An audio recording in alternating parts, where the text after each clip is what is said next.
संगत जी, राधा स्वामी। आज की साखी परमात्मा पर सच्चे और निश्चल विश्वास की है।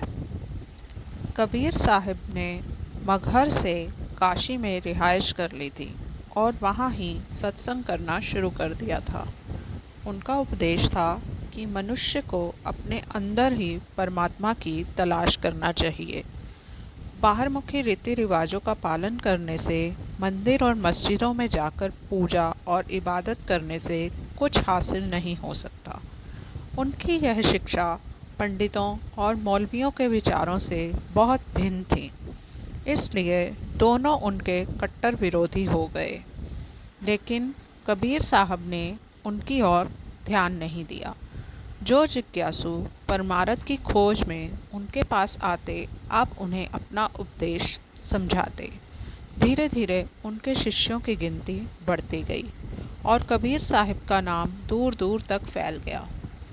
जब पंडितों और मौलवियों ने देखा कि उनके विरोध का कबीर पर कुछ असर नहीं हुआ है, तो उन्होंने कबीर जी को नीचा दिखाने के लिए एक योजना बनाई।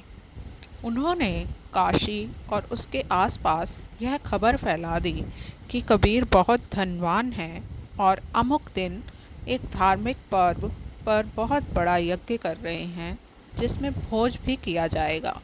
जो चाहे इसमें शामिल हो सकता है। जब कथित भोज का दिन आया तो क्या गरीब क्या अमीर, हजारों लोग कबीर जी की कुटिया की ओर चल पड़े। एक मामूली जुलाहे के पास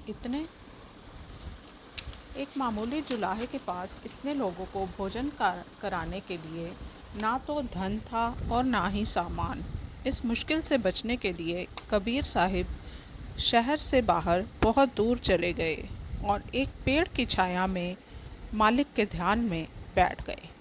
जैसे ही कबीर साहिब घर से बाहर निकले, स्वयं परमात्मा ने कबीर के रूप में प्रकट होकर भोजन की व्यवस्था की और हजारों लोगों को स्वयं भोजन कराया।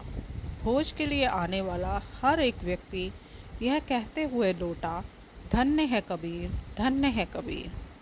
जैसे ही सांझ के अंधेरे में कबीर साहिब घर पहुँचे तो उन्हें सारा हाल मालूम हुआ और आप खुशी में कुल मालिक का शुक्र करते हुए यह कह उठे, ना कछु किया न कर सका, ना करने जोग शरीर, जो कुछ किया साहिब किया, ताता भया कबीर।